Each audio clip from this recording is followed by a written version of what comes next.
কেরানীগঞ্জের আবদুল্লাপুরের যে toll plaza মাওয়া হাইওয়ের টোল প্লাজা, এইখানে একটা বাইকে আপনার স্বামী, স্ত্রী এবং 7 বছরের একটা ছেলে বাইকের টোল দেওয়ার সময় বাবা ছেলে দুজনেই মিলেই টোল দিতে চেয়েছিল। বলেছিল ছেলে যে বাবা আমি টোল দিই।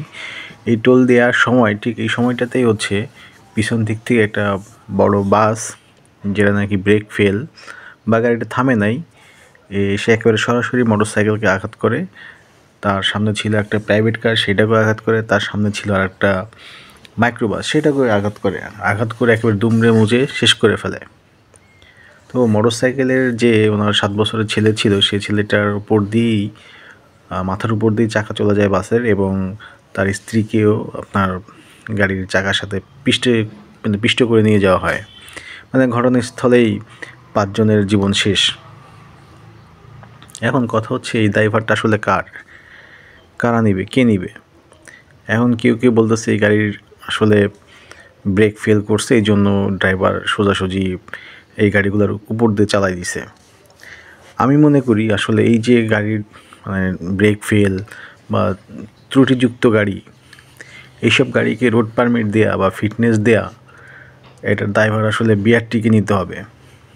বিআরটির কিছু লোক, অসাধু লোক এবং ঊর্ধ্বতম কিছু কর্মকর্তা, এরা টাকা পয়সা খেয়ে এরকম পরিবহনকে, যে পরিবহনগুলো আসলে রাস্তায় চলার যোগ্য না, যে গাড়িগুলো আপনার ফিটনেস ঠিক নেই, ইঞ্জিন ঠিক নেই, এই ব্রেক এগুলো হাবিজাবি কোনো কিছুই ঠিক নেই, টাকার বিনিময়ে এদেরকে রাস্তায় ছেড়ে দেওয়া হয়। এরা রাস্তায় চলে আর হুটহাট করে এরকম দুর্ঘটনার মধ্যে পড়ে। আবার দেখবেন যে লোক হচ্ছে চালাচ্ছিল, যে ড্রাইভার, তার আদৌ ড্রাইভিং লাইসেন্স আছে কি না সন্দেহ। কারণ এই গাড়িগুলো চলে মান্থলি বেসিস।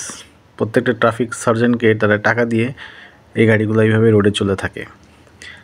দেখা যাবে কি লাস্টে তার কোনো ড্রাইভিং লাইসেন্স নেই, অথবা সে যখন লাইসেন্স করেছে বিআরটি থেকে, সে টাকা পয়সা দিয়ে সে লাইসেন্স করেছে, সে আসলে বিআরটির যে পরীক্ষা আছে ওই পরীক্ষা দিয়ে সে লাইসেন্স নেয়নি। তো আমি মনে করি এই দুর্ঘটনার দায়ভার সম্পূর্ণটাই হচ্ছে বিআরটিকে নিতে হবে।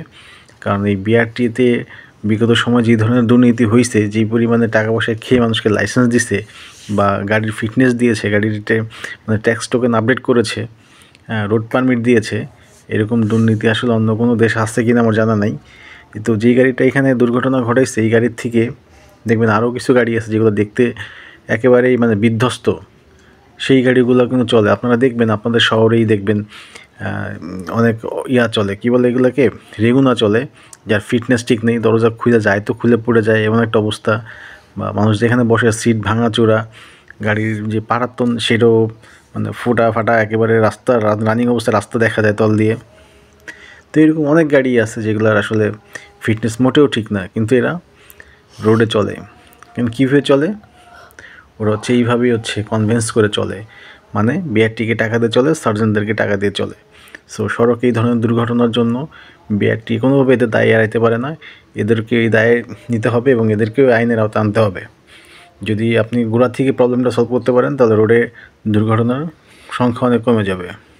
ধন্যবাদ সবাইকে।